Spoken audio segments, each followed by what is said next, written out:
निराधारांनी गोठेमाती खायची का? अर्थसहाय्य रखडल्याने गुरुदेव युवा संघाचा शासनावर घणाघात.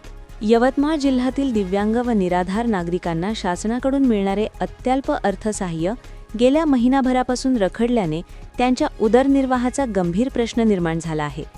या पार्श्वभूमीवर निराधारांनी जगण्यासाठी गोठेमाती खायची का, असा संतप्त सवाल उपस्थित करत गुरुदेव युवा संघाचे अध्यक्ष मनोज गेडाम यांनी शासनाच्या उदासीन धोरणावर जोरदार टीका केली आहे.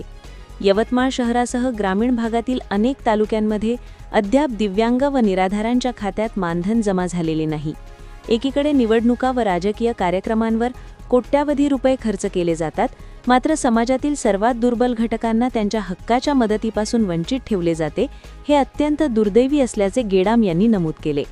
नवीन वर्षाच्या सुरुवातीपर्यंत निधी जमा न झाल्यास पालकमंत्री संजय राठोड, आमदार, खासदार व जिल्हाधिकारी यांच्या निवासस्थानी घेराव घालून तीव्र आंदोलन तसेच रस्तेजाम आंदोलन छेडले जाईल, असा इशाराही त्यांनी दिला. मंत्र्यांच्या सुविधा व पगारांसाठी निधी उपलब्ध असतो, मात्र निराधारांसाठी पैसे नाहीत, ही सबब अन्यायकारक असल्याचा आरोप त्यांनी केला. या मागणीसाठी गुरुदेव युवा संघाने जिल्हाधिकाऱ्यांना निवेदन दिले असून तहसीलदारांनी 1 तारखेच्या आत निधी जमा होईल असे आश्वासन दिल्याची माहिती देण्यात आली. मात्र श्रावणबाळ, संजय गांधी निराधार योजनेतील अनेक प्रकरणे अद्याप प्रलंबित असल्याने तातडीने निधी जमा करण्याची ठाम मागणी करण्यात आली आहे. नमस्कार सर्वांना, जय संविधान. आज जो विषय आहे, गेल्या 2 महिन्यापासून निराधारांना, दिव्यांगांना निराधार भेटल्या नसल्यामुळे त्यांच्यावर गोटेमाती खाण्याची वेळ आली आहे. यांनी नगर प्रशासनाने करोडो रुपये निवडणुकीवर खर्च केले, परंतु दिव्यांगांच्या खात्यात अद्यापही मानधन जमा झालं नाही आहे. त्यांच्यावर उपास मारण्याची वेळ येत आहे.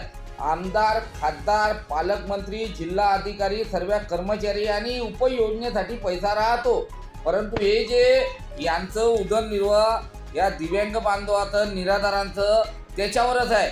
त्यांचं उदरनिर्वाह हे जे तुटपून जे मानधन येईन शासनाकडून त्यावरच त्यांचं उदरनिर्वाह होते. यासाठी पालकमंत्री साहेब आणि आमदार, खासदार यांनी हे गंभीर्याने बाब घेण्यात यावे, परंतु कोणीच काही लक्ष देत नाही या गरीब लोकांवर.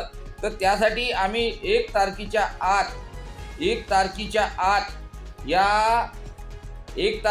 आत दिव्यांगांचा, निराधारांचा पैसा खात्यात जमा झाला नाही तर पालकमंत्री संजय राठोड साहेब यांच्या निवासस्थानी आम्ही ठिय्या आंदोलन करणार आहोत. काउंटर आमच्या हक्काचा आहे. आमच्या यासाठी दिव्यांगांवर उपास मारण्याची वेळ आहे. तसेच जे राष्ट्रीय कुटुंब योजना आहे, यामध्ये 18 ते 59 वर्षाच्या महिलाला जे त्यांचा पती एक्सपायर होतो त्यांना 20,000 रुपये अर्थसहाय्यासाठी दिल्या जाते, परंतु यवतमाळ शहरामध्ये अनेक केसेस प्रलंबित आहे. ते 1 तारखेच्या आत यांनी निकाली काढल्या नाही तर आम्ही रस्त्यावर उतरून आंदोलन केल्या जाणार, ते बी संविधानाच्या मार्गाने. हे आमच्या हक्काच्या सुविधा आहे, कोणाच्या बापाच्या नाही. जय गुरुदेव.